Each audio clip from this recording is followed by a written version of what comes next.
მოგესალმებით ბათუმელების პირდაპირ ეთერში ჩვენ ბათუმში ვართ საკონსტიტუციო სასამართლოსთან ისევ იკრიბებიან მოქალაქეები პროევროპულ საპროტესტო აქციაზე მოქალაქეები არ წყვეტენ ამ პროტესტს და ამბობენ რომ ისინი არ შეწყვეტენ ამ პროტესტს მაშინ როცა პოლიტიკური პატიმრები ყავს ამ ქვეყანას და მაშინ როცა დიქტატურის დამყარებას ცდილობენ ამ ქვეყანაში სხვადასხვა რეპრესიული კანონის მიღებით და უმთავრესად ევროპისკენ მივალი გზის ჩაკეტვით ამიტომაც ეს არის დაუშვებელი ამბობენ მოქალაქეები და ამბობენ რომ ისინი არ შეწყვეტენ ამ ბრძოლას ამ წინააღმდეგობას ვიდრე ამ ქვეყანას ყავს პოლიტიკური პატიმრები მოთხოვნები იგივეა თავისუფლება პოლიტიკურ პატიმრებს რეჟიმის ტყვეებს ხელახლა არჩევნების ჩატარება დემოკრატიულ სამართლიან გარემოში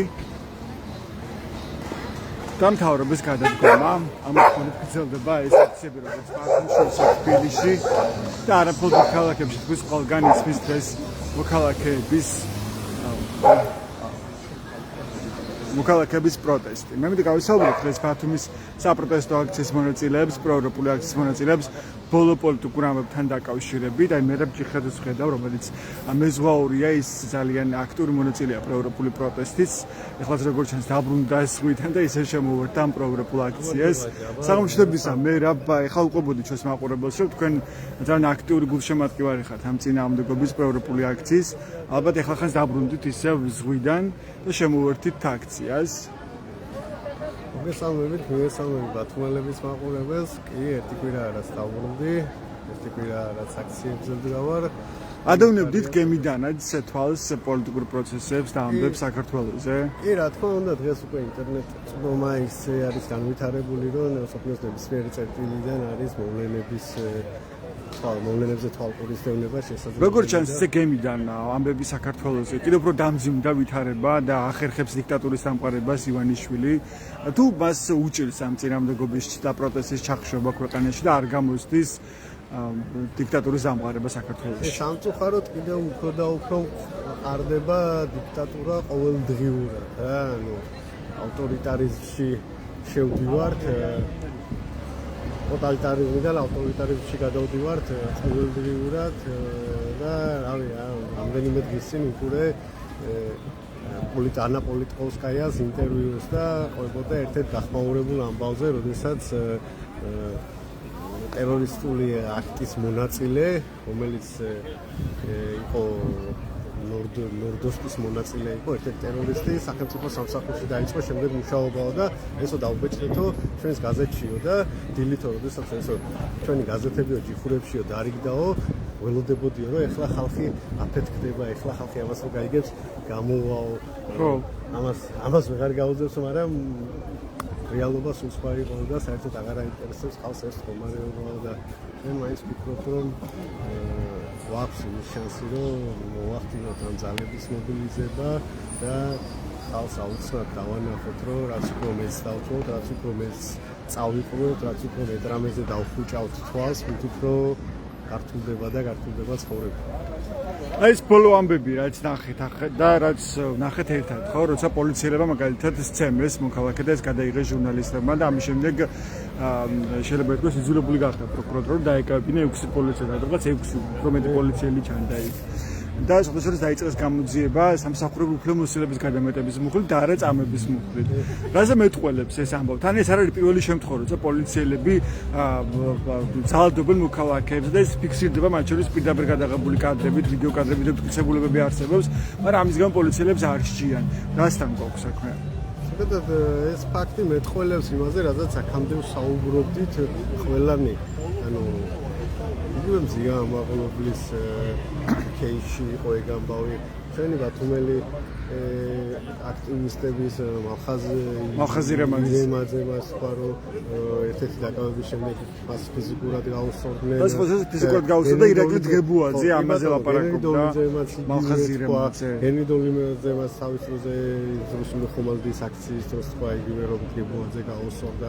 და არიან სხვა ბიჭები, რომლებიც იზოლატორში იდგნენ რამდენიმე დღე, თითოეული მათგანი ამბობს, რომ პოლიციაში სისტემურ ძალადობაზე და წამებასთან მოუწიათ შეჩეხვა და ანუ ეს ყველა მიცის და ანუ სისტემურია. ეს პრომეს არის რაღაცა ერთეული. და მე მიკუთვნებდი მეორე დღე გაზეთში თუ ონლაინ მედიაში წავიკითხე რომ ანუ ჯერ ხელისუფლებას ცდილობს ეს ყველაფერი ინციდენტად წარმოაჩინოს და ავი ბევრი მედია პლატფორმას ედო რომ ინციდენტი რომელიც მოხდა და რაღაცა შემთხვევა და რაღაცა უნდა პირდაპირ უნდა ვთქვათ რომ ეს დანაშაული სისტემური დანაშაული რომელიც მოხდა გორში აი ეს იქნება სწორი დასათაურება და ხო რავი ცდილობენ რომ მაქსიმალურად ლოიალურები იყვნენ დამნაშავე პოლიციელების მიმართ იმიტომ რომ სისტემა დამნაშავე ძალოინებზე დგას და ერთადერთი საყრდენი მათი არის ძალოვანი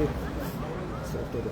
მადლობა, ეს მერაბ ჯიხაძე იყო, თქვენ მას უსმენთ ჩვენს პირდაპირ ეთერში. მე აქცეს ვხედავ ასევე თაკო სურმანიძეს, ახალგაზრდა აქტივისტს, რომელსაც ჰქონდა გუშინ შემთხვევა ბათუმის სახელმწიფო უნივერსიტეტთან, მასე და მის თანხმლებ პირზე იძალა და ბათუმის სახელმწიფო უნივერსიტეტის პროფესორმა და ძალადობის დაიწყო კიდევაც გამოძიება, ჩვენ ნახეთ კადრები, რომელიც გადაიღო უშუალოდ თაკო სურმანიძემ, როცა ეს ატარებდა გამოკითხვას დიუშენის დაავადებული ბავშვების შესახებ, მიეცი წამალი ბავშვებს. თქვენ იცით რომ ამ მოთხოვნით იმართება როგორც საპროტესტო აქციები, ასევე არის პეტიცია, რომ შეგროვდეს ბავშვების წამლებისთვის ფული. და სწორედ ამისთვის იდგა თაკო სურმანიძე ბათუმის სახელმწიფო უნივერსიტეტთან და აგროვებდა ხელმოწერებს, თუმცა მას მიუახლოვდა კონკრეტული პროფესორი ნანი გვარიშვილი თავის ქმართან და შვილთან ერთად და ნანი გვარიშვილმა სცადა რომ ტელეფონი წაერთმია აქტივისტისთვის, დააგდებინა ეს ტელეფონი და ასევე იყო ფიზიკური ძალადობის შემთხვევა. ჩვენ ახლა თავად თაკო მოგიყვება ამის შემდეგ რა მოხდა, თქვენ შეგიძლიათ ეს ვიდეო ნახოთ მათ შორის ბათუმელების პლატფორმაზე, როგორც Facebook გვერდზე, ასევე YouTube გვერდზე, ხოლო რა მოხდა ამ ძალადობის შემდეგ, როგორც გავიგეთ, ჩვენ დაიწყო გამოძიება და წაიყვანეს საგამოძიებო ორგანოში ასევე აქტივისტები, რომ მოისმინათ მათგან ჩვენება გამოძიებლებს. თაკო, საღამოშტებისა მინდა რომ გაგესაუბროთ. მოგვიყევით გუშინდელი შემთხვევის შესახებ, რაც მოხდა ბათუმის სახელმწიფო უნივერსიტეტთან. მე ხავყობოდი ჩვენს მაყურებელს, რომ თქვენზე იძალა და ბათუმის სახელმწიფო უნივერსიტეტის პროფესორმა, ხო? ეს არის ნანი გვარიშვილი, რომელიც გამოვიდა უნივერსიტეტიდან თავის ქმართან და შვილთან ერთად, მისი ქმარიც ასევე უნივერსიტეტის პროფესორი და შვილიც უნივერსიტეტში მუშაობს, როგორც გავიგე. და ეს ხალ გაღიზიანდა იმის გამო, რომ თქვენ აგროვებდით, როგორც ახალგაზრდა აქტივისტი ხელმოწერებს დიუშენი დაავადებული ბავშვების წამლისთვის და მან მოგმართათ შეურაცხყოფელი ფორები და შემდეგ იძალა და ეს ამსახველი ვიდეოც თქვენ გადაიღეთ და ჩვენს ვაჩვენეთ მაყურებელს, ხო? მოდი უფრო დეტალურად რომ მოუყვეთ ჩვენს მაყურებელს ამ შემთხვევის შესახებ. კი ბატონო, მოგახსენებთ, ესე იგი 28 მაისს მე და ნონა მირზოევა მოხალისეობრივად ვაგროვებდით ხელმოწერებს ბესეუს მიმდებარე ტერიტორიაზე. ეზოში ვართ, ვიყავით მიმდებარეთ, გარეთ, უნივერსიტეტის ტერიტორიის გარეთ. ჭიშკართანაც კი არ იყავით, თქვენ იყავით ქუჩაში, საჯარო სივრცეში. კი, ახლა ჭიშკრის გარეთ. ქუჩის მხარეს, ესე ვთქვათ, მეტი კონკრეტი ქუჩის. და გამოიარა ყველა გამულელს უნივერსიტეტიდან გამომცვლელს თუ შემცვლელს ვაცნობთ ინფორმაციას იმის შესახებ, რომ ვაგროვებთ ხელმოწერებს დიუშენის სინდრომით დაავადებული ბავშვებისთვის სახელმწიფოს მიერ წამლის დაფინანსების მოთხოვნით. ხო. ერთ-ერთი გამვლელი იყო ქალბატონი ნანი, რომელსაც სტანდარტულად იგივე ფრაზა გამომეორე და ან გაუთხარით მას კონკრეტულად რა ფრაზა უთხრა? რასაც იმდენად ბევრჯერ მაქვს ეს სიტყვებინა თქვამი უკვე ბევრი ადამიანისთვის და იმდენად გამინჯდა ესე ვთქვათ შაბლონურად მსგავსი ტექსტის თქვა ყველა ადამიანისთვის, რომ სხვა რამე ვერ ვეტყოდი ფიზიკურად, სხვა რა იმეს ესე გამვლელების სწრაფად მიდიმოდიოდნენ და ყველაც ეცადებინოს ვეუბნებოდნენ. და ეს ქალბატონი პირველივე წინადადების თვისთანავე იყო აბსოლუტურად არაადეკვატური და შეუსაბამო რეაქცია ჰქონდა იმასთან დაკავშირებით, რაც მას ვუთხარი. მაყენებდა სიტყვიერ შეურაცხყოფას, მეძახდა გამონათლებელს, რომ მე არაფერი არ ვიცი, რომ მთავრობა ასე თითისქნევით ხო გაჩნია ასევე ფორმას როგორ ეტყვი ამას ადამიანს კი ბატონო, თითისქნევით ხმამაღლა მე ფიზიკურად არ ვარ დიდი როგორც ხედავთ ეს ხაბატონი ჩემზე დიდია და ეს რაღაც თავი დადგომით და დაყბირებით მეუბნებოდა ამ ყველაფერს ხმამაღლა ყვირილი და შეურაცხყოფელი ფორმით კი ბატონო გამოვნელების თვალწინ რაც ძალიან დამამცირებელი იყო ჩემთვის და ეს თითის შვერა და ეს გულდაც დამადოებდა ხელი ეს რომ დაინახა ჩემმა მეგობარმა ნონა მირზოევამ რომელიც გვერდით აგროვებდა იგივე ხელმოწერებს ჩემი დაცვის მიზნით მან ჩართო კამერა და იწყო ყველაფრის გადაღება და მოკლედ დანარჩენი კადრები უკვე გაქვთ ნანახი რა და როგორ განვითარდა ნონაზე უჩვენო უშუალოდ ნონაზე იკრძალა და მან ფიზიკურად ანუ ხელი გაარტყა ნონას ოქროს მეგობარს და ეს დარტყმა იმდენად ძლიერი იყო რომ ნონას ტელეფონი დაუვარდა ხელიდან ამ მომენტიდან ნონას ტელეფონზე გადაღება წყდება და შემდეგ უკვე მეც და ნონაც ვიღებთ კადრებს რომელიც ინტერნეტში პრინციპში უკვე გავსწრდა ჩვენი სრულით გავაცხადოთ ეს კადრები, იმიტომ რომ ხალბატონი არ ვიცი რის იმედად ითხოვდა პოლიციის გამოძახებას, თუმცა პოლიციაც ჩვენ გამოვიძახეთ, იმიტომ რომ დაზარალებულები ვიყავით რეალურად ჩვენ. გარდა ამისა, ეს ხელის დარტყმის მომენტში, როგორც ჩანს პრინციპში ამ ვიდეოში, რომ ის ცდილობს რომ მობილური წაართვას აქტივის, რომელიც მას ვიდეოს უღებს. ამის შემდეგ კიდევ იყო ფიზიკური ძალადობის შემთხვევა, კიდევ დაარტყა მან ხელი ამისი უბრალოდ კადრები, აი ეს გამოჩნდება მაგალითად უნივერსიტეტის კამერაში. ეს ჩვენ ამისი კადრები მაგრამ ჭიშკართან ასევე არის ვიდეო სათვალთვალო კამერა, რომელიც აფიქსირებს გარე პერიმეტრს და ეს უნდა ამოიღოს გამოძიებამ ამ კამერის ჩანაწერები, ხო? ამოიღეს თუ იცით ეს კამერის ჩანაწერები? არ მაქვს ჯერჯერობით განახლებული ინფორმაცია ამასთან დაკავშირებით, ამოიღეს თუ არა, მაგრამ გამოძიების ინტერესი უნდა იყოს ეს, რომ ამოიღონ ამ კამერის ჩანაწერები, იმიტომ რომ სრულად ნახონ სურათი ესე ვთქვათ და დაარწმუნდნენ რომ ეს ყველაფერი შესაბამისობაშია იმასთან, რასაც ჩვენ ვამბობთ. თქვენ მოგენიჭეს უკვე დასარალებული სტატუსი ამ საქმეზე? ნონას ნაწილში ქალბატონის ქმედებასთან დაკავშირებით აღიძრა უკვე სამართლის საქმე და დანარჩენზე უკვე ადვოკატები მოგვაწვდიან ინფორმაციას ეს არის. მაგრამ არ მიუნიჭებიათ დასარალებული სტატუსი. ანუ ეს სტატუსი არის საჭირო იმისთვის, რომ გქონდეს სრული წვდომა საქმის მასალებზე, ან ეტაპზე გამოძიება და ასე. ამ დროს საგამოძიებო ორგანო ვალდებული რომ მიაწოდოს ინფორმაცია დასარალებულს. ანუ ვისაც ეს სტატუსი აქვს ოფიციალურად. არა, ოფიციალურად ასეთი ინფორმაცია ჩემამდე არ მოსულა. ნონას შემთხვევაში ზუსტად ვერ ვიტყვი, ჩემთვის ნამდვილად არ მოუნჭებიათ ეს სტატუსი. ნონას გვარი როგორ არის შემოსული? მირზოევა ნონა. ნონა მირზოევა. ორივეც ჩვენება მოისმინა საგამოძიებო ორგანომ, ხო? ანუ გამოკითხეს თქვენ. რა თქმა უნდა, იმავე დღეს წავედით, იმავე დღეს შევიტანეთ განაცხადი პოლიციაში განყოფილებაში და დეტალურად ჩაიწერეს ჩვენი ჩვენებები. ასევე მინდა აღვნიშნო ბატონი ესე იგი დევაძე, მისი მეუღლე. ანზორ დევაძე, რომელიც არის ანგვარიშვილის მეუღლე და არის ასევე პროფესორი უნივერსიტეტის. ყველაფერს შეესწრო, ამ ძალადობის ფაქტს შეესწრო, ქალბატონის სიტყვიერ შეურაცხყოფას და აგრესიას შეესწრო, იჭერდა მის მხარს და ჩვენ გვადანაშაულებდა და გვეძახდა უსინდისროებს, ესე მოგმართავდა იმის გამო, რომ ჩვენ ის სიტყვიერ შეურაცხყოფას გაყენდა. დიახ. და შვილი ლელა დევაძე, რომელიც ამბობდა რომ ამ ყველაფერს შეესწრო, გაჩერებიდან ვიყურებდა როგორც ვიდეოში აღნიშნავს და ამბობს რომ ჩვენ ვიყავით ამაში დამნაშავე. სიმართლე გითხრათ, მე იმ მომენტში ვფიქრობდი როგორც ჩვეულებრივი მოქალაქე და გამაოგნებელი იყო ჩემთვის ის ფაქტი, რანაირად შეიძლება ადამიანის ეს ყველაფერი. თქვენ არ იცოდით რომ ის შვილი იყო ნანი გვარიშვილი, ხო? არ ვიცოდი. მე ისიც არ ვიცოდი დასაწყისში რომ ქალბატონი ნანი ლექტორი იყო, ან სტატუსის შესახებ ინფორმაცია არ მქონდა. თქვენ ხართ ყოფილი სტუდენტი, ამ უნივერსიტეტის კურსდამთავრებული, ხო? ყოფილი სტუდენტი ვარ. ნონა საერთოდ არ არის და არასდროს არ ყოფილა ბსეო სტუდენტი. და ძალიან გამიკვირდა ესეთი რაღაც რომ თქვა ქალბატონმა ლელამ, ნუ მოკლედ დედის დაცვის რაღაცა მცდელობა ჰქონდა, თუმცა სრულ ინფორმაცია გააჟღერა ვიდეოთი ესე ვთქვათ, იმიტომ რომ თვითმხილველი ნებისმიერი ვინც ამ ყველაფერს შეესწრებოდა, ამას ფიზიკურად ვერ იტყოდა.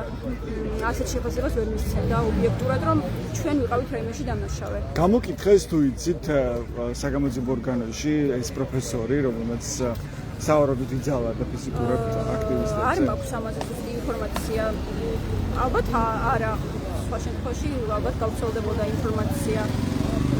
თუმცა ზუსტი ინფორმაცია ინფორმაცია არ მაქვს და არ მინდა რომ შესრულების ნუ პრინციპში მაღალი საზოგადოებრივი და მაღალი საჯარო ინტერესის მქონია ეს საქმე და ამიტომაც ვალდებულია შსსუ და პროკურატურა რომ გაასაჯაროს ინფორმაცია ამ შემთხვევის შესახებ რა საგამოძიებო მოქმედებებს ატარებს. აუცილებელია ეს რეზონანსის საქმეებზე იყოს საზოგადოება მაქსიმალურად ინფორმირებული და აქვე დავსწენ რომ ეს თლიანი кейსი იმაზე მიუთითებს რამდენად ცუდი სიტუაცია არის საგანმანათლებლო სისტემაში ჩვენს ქვეყანაში და შველა ჭირდება მოკლედ ამ სიტუაციას და რამენაირად სისტემური ცვლილებები მოკლედ რა რაც ქართული ოცნების პირობებში წარმოუდგენელია მოხდეს.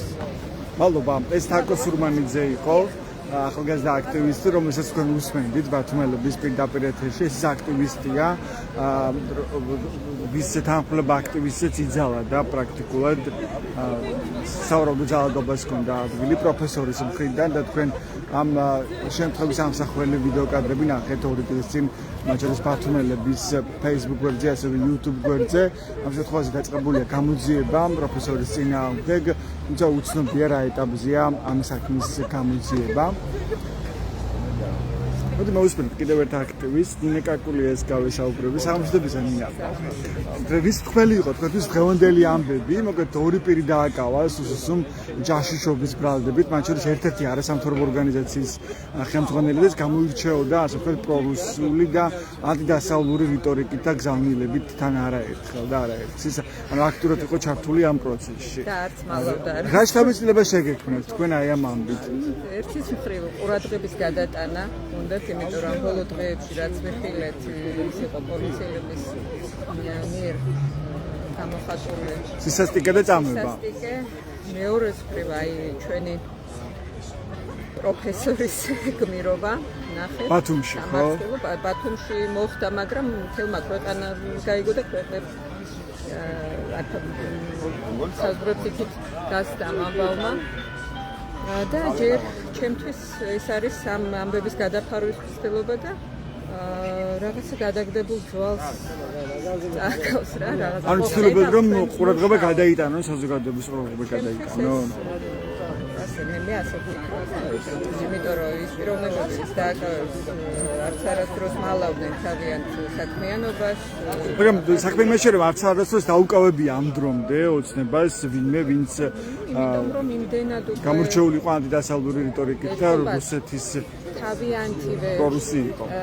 თავიანთივე ამომრჩევლის მაყოფილება უკვე ჟღერდება და ალბათ რაღაცა და მათ დამშვიდებისთვის რაღაცა გაგებია. ნორმალური განვითარებული ადამიანი არ მიიღებდა ამ ამბავს რაღაცა ახალი ამბავი არ არის ადამიანს ისეთი შოკის მომგვრელი არ არის. პოლიციელების შემთხვევაში რა გამოჩნდა თქვენთვის, როცა პოლიციელებმა იძალადეს ორ ადამიანზე და ამის შემდეგ დააკავეს 6 პოლიციელი.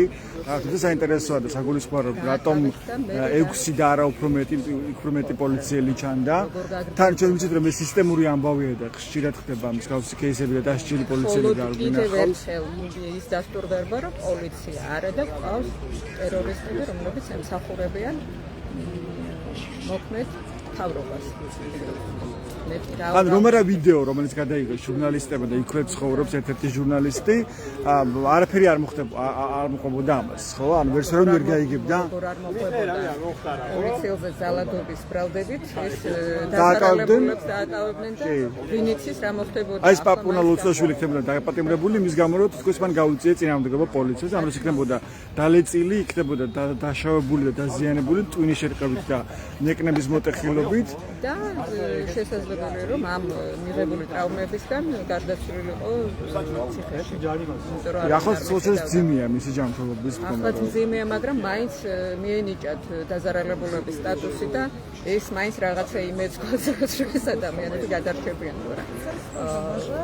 დამალავდნენ ამ ამბავს ისე ნაცისაობსაც არ შეატყობინებდნენ და ესე წავიდოდა ადამიანი ამ ქვეყნიდან. და ჩემთვის მაინც როგორც პედაგოგისთვის, როგორც განათლების სფეროს წარმომადგენლისთვის ყველაზე საშინელი ამბავი ეს იყო ამ ეგრეთ წოდებული პროფესორის ამბავი, თუმცა არც ეს არის სიახლე. იმიტომ რომ ძალიან სამწუხაროა, მაგრამ ეს ნეპოტიზმი ვერ იქნა დაძლეული, ეს თანამდებობები და წოდებები ნაცნობობით, ნათესაობით და სამით მიცემით ჯერ ამის მიღება ჯერ კიდევ გრძელდება. ძალიან სამწუხაროა, რომ სტუდენტები არ იღებენ მას, როგორც გავიგე, აგრძელებს ეს ქალბატონი ლექციების დასწრებას და სტუდენტები არ გამოხატავენ არავითარ პროტესტს და არც ერთი სტუდენტი არ არის დაზღვეული იმისგან, რომ იმათ არ დაემართება. მე ეჭვი მაქვს, რომ ალბათ ლექციებზე ხდება ეს ფსიქოლოგიური ზეწოლა იქნება თუ სიტყვიერი შეურაცხყოფა, მაგრამ არ გამოხატავენ სტუდენტები პროტესტს.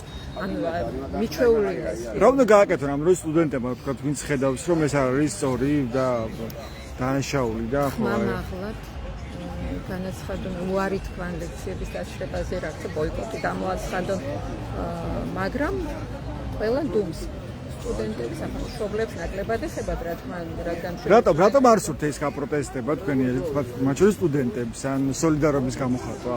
დათვი რომ მოგერეო ბაბაი უნდა დავდაო ხო. ანუ ასეთი განცდაა თქვენ ფიქრობთ, რომ მათ აღარ აქვს? ეს ხომ არ არის ახლა მე ბათუმში ვცხოვრობ 24 წელი ბათუმელი არ ვარ, რაც ჩამოვედი 2002 წელს მაშინ მიკვირდა ეს ამბები და დღემდე გრძელდება იგივე. ეს ფილოსოფია როგორ უნდა უწოდო, ეს მოტო ცხოვრებისეული ჩუმად ვიყოთ, ჩვენ კარგად ვიყოთ, თავარია იმის იქით, რაც მოხდება. ზუსტად ამის გამომხატველია ის ცალკე პატარ-პატარა აქციები, რომელიც ტარდებოდა ერთი-ორი კვირის წინ, ცალკე თარჯიმნების აქცია ჩატარდა, ცალკე კი, ყველა აქცია ცალ-ცალკე ტარდება, კვადროციკლების აქცია, მაგალითად ელექტრომოპედების, იმიტომ რომ სუვენირებით მოვაჭრეები, წვენებით მოვაჭრეები. იმიტომ რომ მათ შეეხოთ, მათ რომ დაპირდეს ინიციატივები მერიები და სხვა. ცალი რომ გადაუგდო, საქმედება დაკმაყოფილებია. მაგრამ იმის გააზრება, რომ ეს ყველაფერი ერთ მამნებლური პოლიტიკის შედეგია, სულ ყველაფერი. ამის გააზრება არ ხდება. მე კარგად ვიყო. ეს ფსიქოლოგია, ამას ხედავთ.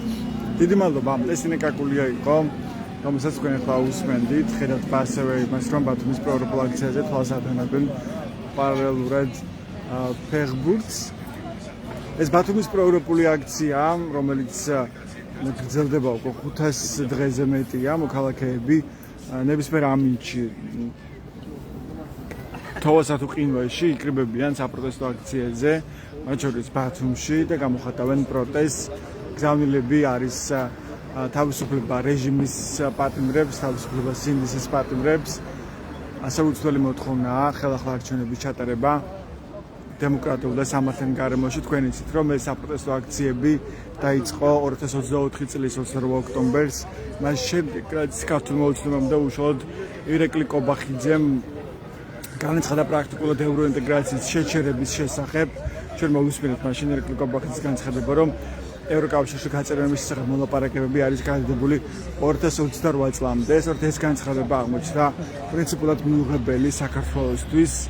რადგანაც მოქალაქეებმა დაინახეს ძალიან მკაფიოდ, როგორ ჩაკეტა ქართულმა ოცნებამ გზა ევროპისკენ და დატოვეს საქართველოს მარტო მეგობრების და პარტნიორების გარეშე აგრესორი რუსეთის პირისპირ. ხო, რა შეიძლება რა მასშტაბის საფრთხე სუქმნის ეს ყველაფერი საქართველოს ასეთი მოცემულობა. ხო, კი. ესეც უკვე ძალიან მკაფიოდ დასანახია, იმიტომ რომ აგრესორი რუსეთის პირისპირ ცხოვრობთ ჩვენ დაუცველი და მეგობრების გარეშე. მე ვხედავ ნონა მირზოევას, რომელიც ის აქტივისტია, ვისაც საუბრობთ იძალა და პროფესორმა ბათუმის სახელმწიფო უნივერსიტეტიდან. ნონა, მინდა რომ გაგესაუბროთ ერთად, შეიძლება, ხო? ნონა, თქვენც მოგუყევით ამ შემთხვევის შესახებ, რაც მოხდა უნივერსიტეტთან. ჩვენ ნახეთ ვიდეო კადრებში, როგორ მოგმარ თქვენ იღებდით ვიდეოს, ხო, როცა თაკო სურმანიძეს აქტივის, ვინც აგროვებდა პეტიციას დიუშენი დაავადებული ბავშვებისთვის, მან მიმართა ამ პროფესორს ამ პეტიციასთან დაკავშირებით, ხოლო პროფესორმა აგრესიულად დაუბრუნდა მას პასუხი და თქვენ დაიწყეთ ვიდეოს გადაღება, ხო? აი ამის შემდეგ რა მოხდა, რომ მოუყვეთ ჩვენს დავიწყებ, ხო, ჩვენ მოხალისეობრივად გავედით იმ მშობლების მხარდასაჭერად, რომლებიც უკვე 38 დღეა ათენებენ ღამეებს კანცელარიასთან. შესაბამისად, ასევე გამოვიჩინეთ ინიციატივა იმისა, რომ შეგვეგროვებინა ხელმოწერები და პეტიციის რაოდენობაში დავხმარებოდით მშობლებს. გავედით ბესეუს ტერიტორიასთან, რადგან მან საკმაოდ დიდი რაოდენობის სტუდენტები არიან, რომლებიც ძალიან პოზიტიურად და ბევრმა მოაწერა ხელი, მე როგორც ვიცი, ამ ბევრმა მოაწერა, ხო, ხელი ამ პეტიციას. სამ დღეში დაახლოებით 400 პეტიცია დღეს დავითვალეთ. ხო. კი. გავჩერდით მაინც ბესეუს ტერიტორიასთან და როდესაც თაკომ გააჩერა ეს ქალბატონი, მე ეს მომენტი უშუალოდ გაჩერების არ მინახავს, გავიგონე ამ ქალის ყვირილი ცოტა მოშორებით ვიდექი. როდესაც დავინახე, რომ შეურაცხყოფილად ესაუბრებოდა თაკოს, დავიწყე ამ ყველაფრის გადაღება, იმიტომ რომ დაძაბულობა და აგრესია ვიგრძენი და მინდოდა რომ ეს კადრები ყოფილიყო, დაცვის კადრები ყოფილიყო, ასე ვთქვათ. კი, თან ეს იყო საჯარო სივრცე, ხო, თქვენ საჯარო სივრცე. ხო, არაფერი არ დაგვირღვევია. არაფერი არ დაგვირღვევია, საჯარო სივრცეში ვიმყოფებოდით და არც კი ვიყავით შესულები უშუალოდ ბესეუს ეზოში. ეს იყო ბესეუს მიმდებარე ტერიტორია გამოსასწორებთან. კი. როდესაც თაკო შეურაცხყოფას აყენებდა, მე დავინახე, რომ უკვე მიდიოდა, მაგრამ მობრუნდა. და ვიხელე უფრო დიდი აგრესია ამ პიროვნებისგან, რის შედეგადაც მივუახლოვდი უკვე და ვთხოვე, რომ თითებს მივიშვერდა და ნუჩქუბობდა. ძალიან გთხოვთ. რის შედეგადაც ამან გამოიწვია უარესი აგრესია ამ პიროვნებაში. დამარტყა ხელი, რის შედეგადაც დამივარდა მობილური და ყვიროდა, რომ უფლება არ მიუცია რამოდენიმეჯერ ყვიროდა ამას. თქვა რომ იცე გადაღებისთვის, ხო? გადაღებისთვისო. მან არანაირი თხოვნა არ იყო იმის, რომ არ გადამიყვან რაიმე მსგავსი, ეგრევე ძალადობა და შეურაცხყოფა. შემდეგ ანუ ეს ძალადობა რომ დავაკონკრეტოთ, თქვენ დაგარტყათ ხელი? ხელი დამარტყა ხელზე, რომლითაც ვიღებდი და ეს ერთხელ დაგარტყათ მარტო? ერთხელ დამარტყა. შემდგომ როდესაც მობილური ავიღე, ეს ტკინეული იყო როცა დაგარტყათ? ანუ გეტკინათ? რა თქმა უნდა, ჩემს წონას თუ შეხედავთ და ამ პიროვნების წონას თუ გავითვალისწინებთ. ანუ პროფესორმა ისე დაგარტყათ ხელი რომ გეტკინათ და დაგაგდებინათ ხელიდან ტელეფონთან ისე დაგაგდებინათ რომ გაითიშა ვიდეო, ხო ჩვენ ვხედავთ ამას პირდაპირ ვიდეოზე. როდესაც ავწიე მეგონა რომ აგრძელებდა ვიდეოს გადაღებას, თუმცა აღმოჩნდა რომ არა. იმ მომენტში, როდესაც კამერა იყო გათიშული, სამწუხაროდ არ ჩაიწერა ის ფრაგმენტები, როცა ძალიან ძლიერად მომიჭირა ხელი მკლავზე და მიმართევდა დაცვის თანამშრომლების ჯიხურთან. და რას გეუბნებოდათ ამ დროს? ამ დროს სურდა რომ პატრული გამოეძახა, მაგრამ რისთვის ანუ უკანონოდ მიღებენო და პიროვნებისგან იყო და თავის თავზე გამოეძახებოდა ამ პატრულს. ხო. შემდგომ გამოვიდა. ნუ ამიტომ თქვენ უკვე ჩართეთ ისე ვიდეო და ისე მიიღებთ. შემდგომ უკვე გაგრძელდა ვიდეოს გადაღება. როცა თქვენ მას ეუბნებთ რომ ხელით შეგეხოთ ეს კალბატონი და ამის შემდეგ უკვე საგამოძიებო ორგანოს მიიცით ჩვენება და მოიყვებით ამ ყველაფრის შესახებ. დიახ, შემდგომ გამოვიძახეთ პოლიცია. ყველაფერი დავაბოლოე. გამოძიება მიმდინარე. ძალადობის. მადლობა, ეს ნონა მირზოევა იყო, ხო? მადლობა. მადლობა. ასე იყო ბათუმის პროევროპული საპროტესტო აქციის გზავნილები. დღეს ბათუმში ისევ დგანან მოქალაქეები საპროტესტო აქციაზე. და ჩვენ მათ ვთხოვეთ ბოლო პოლიტიკურ ამბებთან დაკავშირებით მათი მოსაზრებები ეთქვათ. ეს რო ჩვენს ვებგვერდებს ბათუმელები G, დანეთ გაზეთი G, რომ მიიღოთ განახლებული და სანდო ინფორმაცია მოგყურებებისთვის დროებით.